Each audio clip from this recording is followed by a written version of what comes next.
پھر جو ایونچولی جا کے ہمارے جو بزرگ تھے جو تحریک کے کارواں تھے، قائد اعظم لیاقت اور لیاقت علی خان اور علامہ اقبال، ان سب اور سی پی یو پی کے جو لیڈران تھے، ریئلائزیشن آئی کہ ہم ان کے ساتھ نہیں رہ سکتے.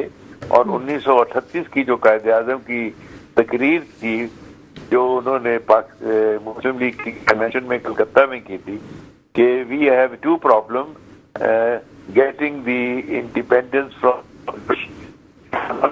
And perpetual slavery of Hindu. We cannot remain perpetually slave to the Hindus. So وہیں سے آپ کی ٹو نیشن تھیوری کی بنیاد پڑی تھی جی. اور آج وہ ثابت ہو گیا کہ جی ٹھیک ہے، بالکل بالکل آپ نے درست فرمایا. کرنل طاہر مسعود صاحب، جو بھارتی جو عوام ہے وہ خاصی اب غصے میں آ گئی ہے، بہت برہم ہے وہ تو یہ اکھنڈ بھارت کا تو خواب اب چکناچور ہو چکا ہے، یہ تو اب ممکن نہیں رہا ہے. لیکن کیسے اب گورنمنٹ اپنے آپ کو سیو کرے گی، اور یہ جو عوامی غصہ ہے اس کو کرنے کے لیے کچھ نہ کچھ تو فیس سیونگ چاہیے مودی کو بھی. دیکھیے فیس سیونگ کی کوئی صورت بنتی نہیں ہے. ایک تو وہ جس طرح سارے ابھی بات کر رہے ہیں کہ خطرہ ہے کہ دوبارہ سے کوئی ایسا ایڈونچر کرے گا کہ جس میں اپنی فیس سیونگ کے لیے کچھ نہ کچھ ریکوپ کرے اپنی رسپیکٹ، تو ایک طریقہ وہ ہو سکتا ہے. سیکنڈ ہے کہ وہ ریزائن کرے. اب جب تک وہ ریزائن نہیں کرے گا یہ فیس سیونگ والا سسٹم نہیں، پھر لوگوں کو غصہ ٹھنڈا ہوگا. ابھی تو اس حد تک چلے گئے ہیں کہ آپ نے ایک تو یہ ابھی صوفیہ والا بتایا، پھر اس سے پہلے وہ جو آرمی ایئر چیف کے ساتھ ہوا ہے جو اس کے اپنے آفسرز نے اس کی پینٹ لگا دی، کبھی unheard of in the world, دنیا کے اندر کہیں بھی نہیں سنا گیا. تو ہیٹریڈ تو یہ ایک میجر ایونٹس ہیں جن کا میں ذکر کر رہا ہوں، اور باقی چھوٹے چھوٹے ایونٹس عوام جو ہے وہ تو اپنے خود فوجیوں پہ حملے کر رہی ہے، سامان لوٹ رہی ہے، سامان توڑ رہے ہیں، پلس اسمبلی کے اندر جو کچھ ہو رہا ہے ان کے جو ہیں اپنے پارلیمنٹیرینز وہ کر رہے ہیں اپنے ان کے جس طرح کی سپیچز کر رہے ہیں اور جس طرح کا مذاق اڑا رہے ہیں، جو ہیٹفل سپیچز کر رہے ہیں ان کے خلاف، تو ایک بہت ہی بڑا ان کے لیے ایک سیٹ بیک ہے. تو یہ جو ہے نا اس کا کوئی مجھے امیجیٹلی کوئی اس کا لگتا نہیں کوئی ریمیڈی ہو یا اپنی رسپیکٹ دوبارہ سے وہ گین کر سکیں. دیر از نو وے، مجھے نہیں لگتا. یہی ایک دو چیزیں ہیں کہ جس پہ آ کے جو کہ پہلے والی جو میں نے بتائی وہ تو بہت مشکل ہے، کیونکہ ابھی پاکستان نے تو ہلکا سا ان کو ٹریلر دکھایا ہے، تو اسی میں فلم ابھی باقی ہے، فلم ساری باقی. اب دیکھیں آدھے پونے گھنٹے 2 گھنٹے میں کیا ہو سکتا تھا، بہت شارٹ ٹائم. تو اتنے شارٹ ٹائم میں اتنی ڈیٹیل پلاننگ اور 59 منٹس میں، اور اس کی ایگزیکیوشن اور اتنی پکچر پرفیکٹ ایگزیکیوشن کے جی کوئی تصور بھی نہیں کر سکتا کہ اب دنیا کی آرمیز اسپائر کر رہی ہیں کہ ان سے انٹرویوز کرائے جائیں، یہ اسٹڈیز میں ہمارے پاس آئیں، لیکچرز دیں ہمیں، ہم دیکھنا چاہتے ہیں کہ وہ اپنے وار کالجز میں پڑھائیں کہ یہ کیسے ہوا. بالکل تو یہ اس لیول کی چیز بن گئی نا آپ کا آپریشن. تو اس کو اگر وہ چاہے مودی کی جی دوبارہ سے میں وہی والا ایڈونچر کروں تو وہ مجھے تو پاسبل نہیں لگتا. اب کوئی ایسا انہونی ہو جائے کہ کچھ ہو جائے کہ وہ ایٹم بم پھینک دے اور ہم بھی پھینک دیں اور وہ اس طرح کا کچھ کر لیں تو کر لیں، جو کہ پاسبل نہیں ہے کہ ممکن نہیں. بالکل بالکل انٹرنیشنلی بھی بہت اس چیز کو مانیٹری دیکھا جاتا ہے. مجھے لگتا ہے نا کہ he has to resign, I think so. اچھا، there is no other way. میراج صدیقی صاحب، بھارتی طیارے جو گرے ہیں چینی ٹیکنالوجی کا واضح ثبوت ہے، منہ بولتا ثبوت ہے. نہیں یہ چینی تو نہیں، فرانسیسی تھا ان کے پاس. نہیں جو ان کے گرنے کی جو وجہ جو بنی ہے اس میں کوئی شک نہیں ہے. چین پاکستان بھائی ہے، اور یقیناً اگر کوئی ایسی بات ہوگی تو ان کی غلط فہمی ہے کہ ان کے پاس بھی دیکھیں امریکہ، اسرائیل، یہ تمام لوگ سپورٹ بیک سے کر رہے ہیں، لیکن چین ایز اے فرنٹ پر ہمارے ساتھ ورکنگ کر رہا ہے. وہ یقیناً اس نے ہمیں جہاز دینے کی بات کی، چیزیں دینے کی بات کی، اور دیکھیں مقافات عمل ہے. ترکی نے بھی بہت سپورٹ کی، ترکی نے بھی کی ہے بالکل. اب دیکھیں ہر مسلمان ملک کو یہ بات طے کرنی پڑے گی کہ یہ بیسیکلی اسلام کی بقا کی بھی جنگ ہے، اس میں کوئی شک نہیں ہے. پاکستان ایک قلعہ ہے، اور یہ بھارت کے ساتھ جو ہو رہا ہے، جو ان کی آرمی کو ان کے سیاسی اسمبلی میں مقافات عمل ہے، یہ کام وہ اپنے لوگوں کو ان کی روزی، ان کی روٹی کو چھین کر کے وہ بجٹ وہ پاکستان میں لگاتے تھے یہی کام کرنے کے لیے کہ کس طرح پاکستان میں تصادم کیا جائے. پورے سال میں کتنے ہزار کسان ان کی خودکشیاں کر لیتے ہیں. یہ بجٹ کہاں جاتا تھا ان کا؟ یہ بجٹ جاتا تھا بلوچستان میں معصوم لوگوں کو بہکا کر کے، کسی کو موٹر سائیکل، کسی کو 25-50 ہزار روپے، کروڑوں روپے خرچ کر کے یہیں پر یہ مسافاتی نام ہے سلم پاپولیشن ایریا میں سیاسی سماجی لوگوں کو، مذہبی لوگوں کو مطلب اپنے ساتھ لے کر کے وہاں فنڈنگ کرنا. اتنا کام اگر بھارت کہ وہ 1.5 ارب لوگوں پہ کرتا تو یہ عوام ان کو پوچھتی، وہ کہیں گایوں کو نہیں پوچھتی. لیکن انہوں نے کیا کیا، یہ مکافات عمل جو کھڈا بیسیکلی مودی نے اور ان کی سرکار نے، اور صحیح معلوم ہے جو آر ایس ایس ہے، آر ایس ایس تو دیکھیں یہ ہندوستان بننے سے پہلے کی چیز ہے، جو جس کے لیے سمجھ لیں 2 نیشن تھیوری اور یہ سب اسی کے بیس پر ہے. یہ را ایجنٹس تو یہ بہت بات کی سٹوری ہے، تو مانتے ان کی اپنی ایک اسٹریٹجی ہے جو پورے دنیا کے اندر کام کرتے ہیں اور خاص طور پر پاکستان پہ. تو انہیں اب یہ چاہیے عوام کو کہ یہ اپنی حکومت سے کہیں کہ بھائی نہ ہی تمہارے جہاز، نہ جہاز اڑانے والے، نہ تمہاری آرمی اور نہ ہی تمہارا وزیر اعظم، استعفیٰ تو ان کو دینا ہی پڑے گا. اور یہاں پر بہت بیسٹ لوگ ہیں. میں نے بتایا تھا کہ اگر یہ جو ایک خاص طور پہ جو کرنل گورو ہے اور یہ مودی کو پاکستان میں کئی مرتبہ اناؤنس ہوا کہ ان دونوں کو اگر بھارتی عوام مار دے تو یقیناً وہاں کا کوئی بیسٹ جو یوتھ ہے اس کو بنائے وزیر اعظم، جو بھارتی نوجوانوں کے فلاح کے لیے کام کرے، دنیا کے اندر ان کے لیے بہتری کرے. وہ ہمارے طرف جس طرح توجہ دے رہے تھے کہ ہم یہ کر لیں گے وہ کر لیں گے، پاکستان آرمی نے، پاکستان ایئر فورس نے کوئی ابھی تو نہیں دکھایا انہیں، ایم ایم عالم نے نہیں دکھایا، 1965 پہ نہیں کیا. جو کام انہوں نے بنگلہ دیش میں کیا تھا تو کس طریقے سے انہیں بھاگنا پڑا. آج پاکستان زندہ باد کے نعرے بنگلہ دیش میں بھی لگ رہے ہیں. بالکل بالکل. بریگیڈیئر طارق خلیل صاحب، وقت کم رہ گیا ہے، کچھ لاسٹ کمنٹ دینا چاہیں تو ضرور. دیکھیے میں لاسٹ کمنٹ میں یہ دینا چاہوں گا کہ ہمیں پہلی بات تو یہ ہے کہ اپنے دشمن کو انڈر ایسٹیمیٹ نہ کریں. ٹھیک. نمبر 2، ہمیں ایموشنل نہیں ہونا ہے. ٹھیک ہے. تیسری بات، یہ بی جے پی کی گورنمنٹ چل رہی ہے، یہ 5 سال چلے گی. مودی صاحب رہیں یا نہ رہیں، بی جے پی کی گورنمنٹ رہے گی، ان کا فلسفہ وہی رہے گا. اور چوتھی بات یہ ہے کہ آپ کو میں غلط فہمی دور کر دوں، کانگریس ہو یا بی جے پی ہو، یہ ایک ہی سکے کے 2 رخ ہیں. آپ کو پتا ہونا چاہیے کہ کشمیر کا پرابلم کریٹ کرنے والے کانگریس کے لوگ ہی تھے نا، ولی بھائی پٹیل اور نہرو. ٹھیک ہے جی. انہوں نے ریڈ کلف ایوارڈ کو کس نے سابوٹاج کروایا تھا؟ مینن نے کروایا تھا نا. تو یہ سارے کانگریس کے ہی لوگ تھے نا. پھر اس کے بعد 65 اور بھی کانگریس کی حکومت تھی نا جی. تو اس لیے آپ لوگوں کو کوئی غلط فہمی نہیں ہونی چاہیے.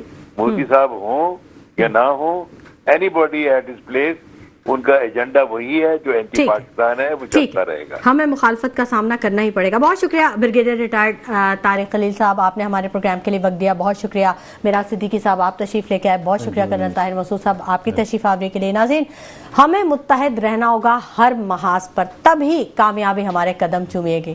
سوچیے گا ضرور. اسی کے ساتھ شمائلہ نواز کو اجازت دیجیے. اپنا بہت خیال رکھیے گا. اللہ نے